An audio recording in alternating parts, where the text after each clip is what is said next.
Le Seigneur soit avec vous. Et avec votre esprit. Évangile de Jésus-Christ selon saint Matthieu. Gloire à toi, Seigneur.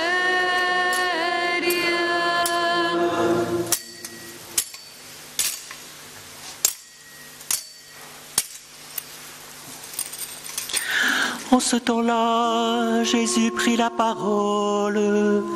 Père, Seigneur du ciel et de la terre, je proclame ta louange.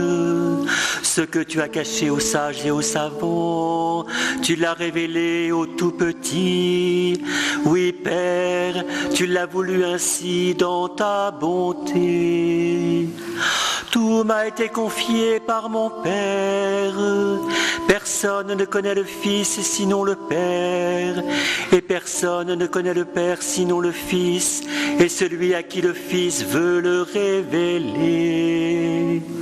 Venez à moi, vous tous qui peinez sous le poids du fardeau, et moi je vous procurerai le repos.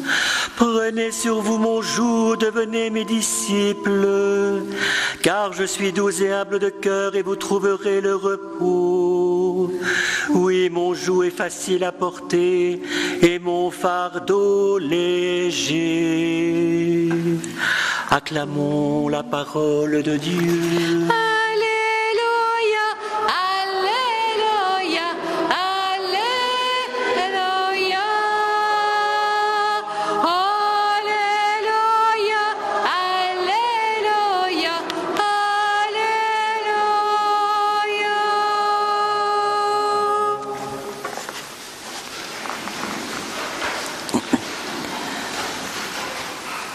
Seigneur Esprit Saint, surviens maintenant chacun de nous pour que nous entendions cette parole dans les profondeurs de notre être, de notre cœur, et que cette parole vienne nous illuminer, nous éclairer d'une manière nouvelle, qu'elle nous libère, qu'elle nous fortifie, qu'elle nous guérisse, qu'elle produise en nous cette onction de douceur et de paix que tu veux nous donner à chacun, que cette parole nous convertisse.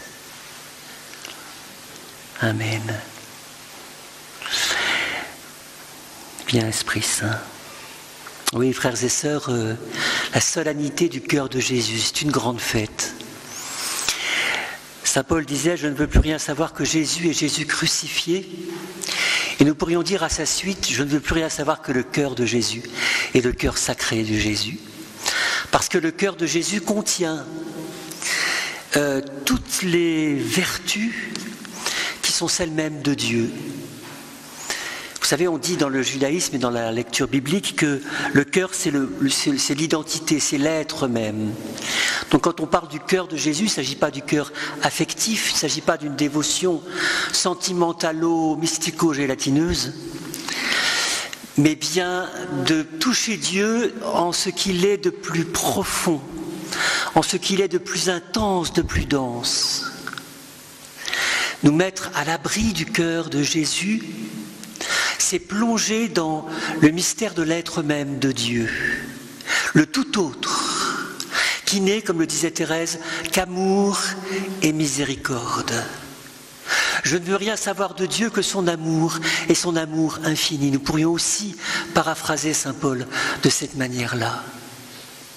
Il y en a qui ont peur de Dieu, qui prêtent à Dieu, et nous sommes peut-être de ceux-là, certainement chacun d'entre nous pour une part, qui prêtent à Dieu un visage un peu sévère, qui lui prêtent des intentions, oui, de sévérité. Et malheureusement, ceux-là seront jugés par un Dieu sévère. Et puis il y a ceux qui veulent se mettre à la suite des petites âmes, à la suite de Thérèse, à la suite de Marguerite Marie, à la suite de bien d'autres, Saint François de Sales, et bien d'autres encore, Saint Augustin. Ils ne veulent voir, ils ne veulent savoir de Dieu que son amour, que sa tendresse, que sa bonté, que sa fidélité, que ce mystère d'élection dont nous faisons partie puisque nous sommes ceux que Dieu a aimés le premier. Vous connaissez tous cet épisode de la vie de Thérèse, où elle parlait avec une sœur, la sœur Fébronie, un prénom comme un autre. Si vous avez des difficultés à trouver un prénom pour votre petit bébé ou votre petite fille, Fébronie, pourquoi pas.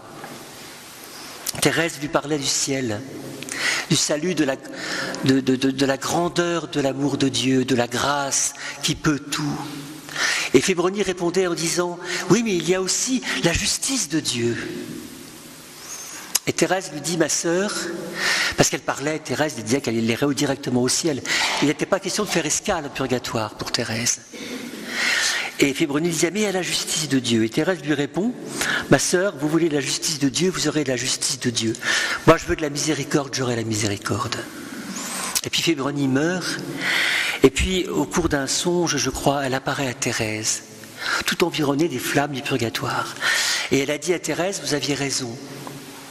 Je vous l'ai dit purgatoire, j'ai eu du purgatoire. Mais c'est vous qui aviez raison. Et je crois que c'est ça le secret, vous voyez, du cœur de Jésus. C'est que quand nous prenons Dieu par le cœur, eh bien, nous sommes définitivement installés dans la béatitude.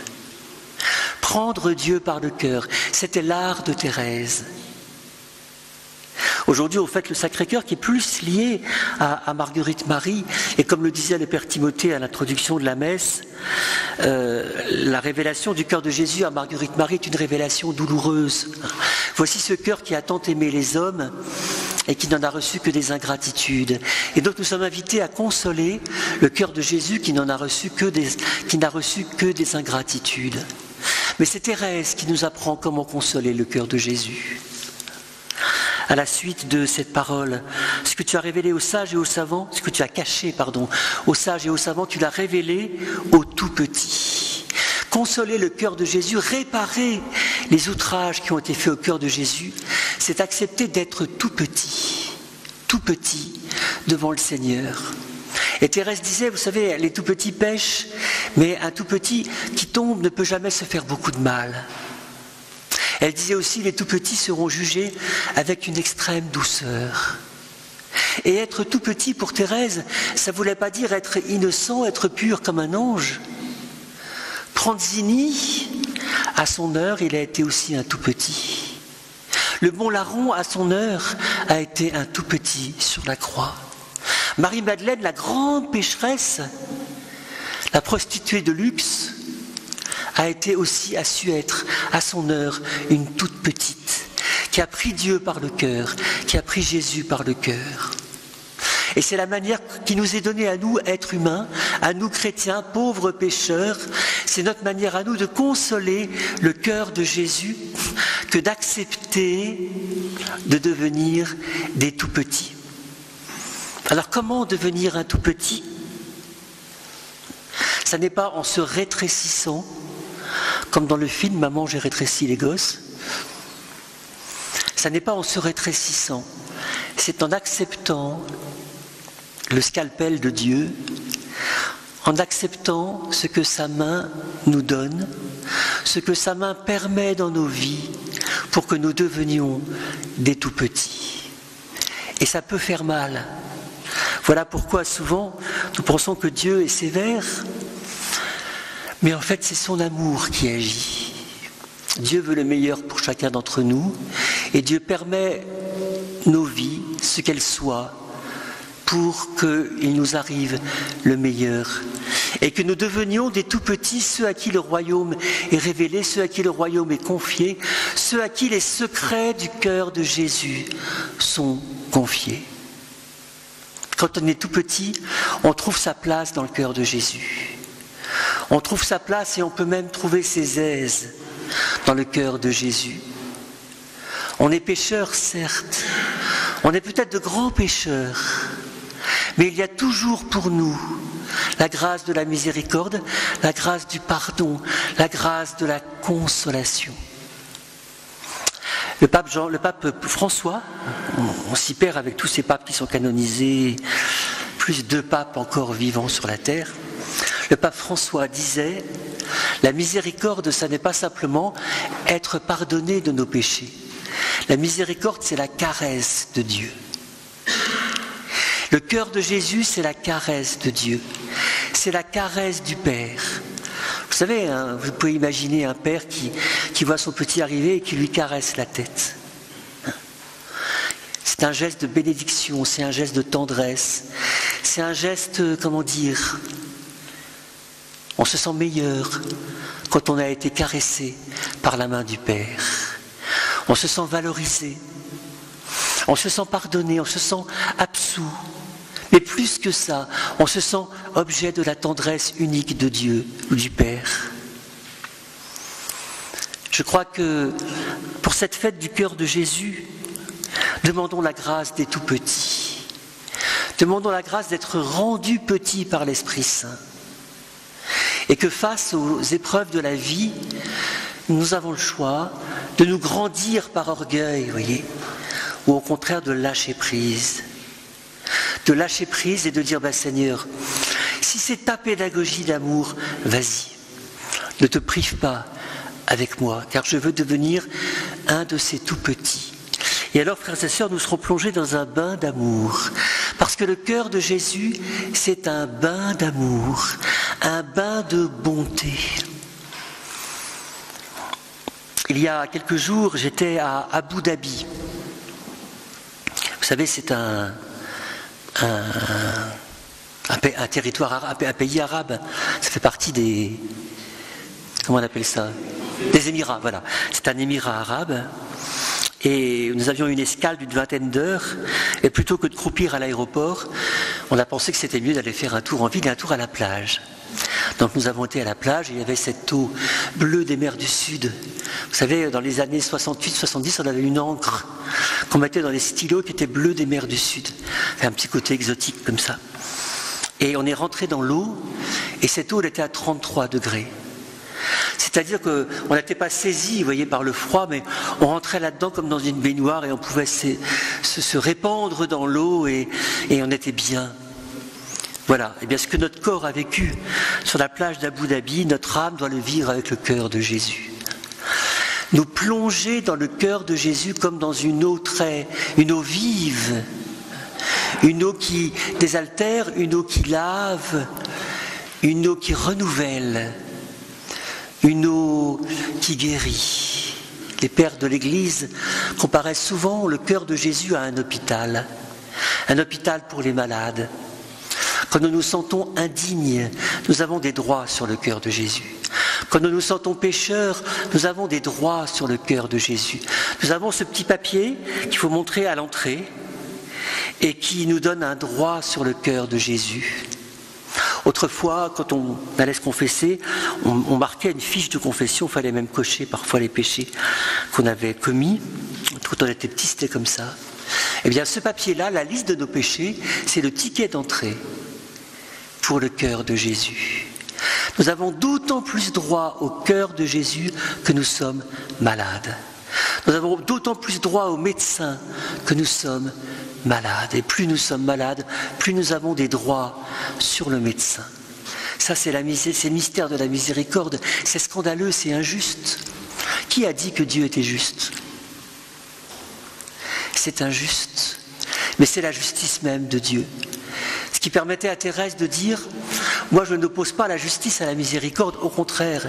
C'est parce que Dieu est juste qu'il connaît nos faiblesses et nos handicaps. C'est à cause de cela qu'il nous fait miséricorde. C'est parce que Dieu est juste qu'il nous fait miséricorde au-delà de notre justice humaine. » Le bon larron qui avait tué, Marie-Madeleine qui avait commis tous les péchés qui se peuvent commettre, comme disait Thérèse, Pranzini qui avait assassiné 2 personnes d'une manière très cruelle, et tant d'autres. Nous faisons partie de cette cohorte des pécheurs et des petites âmes qui suivent l'agneau partout où il va, parce qu'ils savent que dans le cœur de l'agneau, leur place est préparée, qu'elle est définitive. qu'elle est source d'une joie très pure et très profonde, face à laquelle toutes les joies humaines sont de pâles imitations, de mauvaises imitations. Oui, demandons au Seigneur que dans cette Eucharistie où il va changer le pain de misère en pain de vie, il puisse changer toutes nos tristesses en joie, toutes nos lourdeurs en légèreté, toutes nos duretés d'orgueil en humilité de cœur, pour que nous trouvions le repos qu'il a décidé pour chacun de nous. Amen.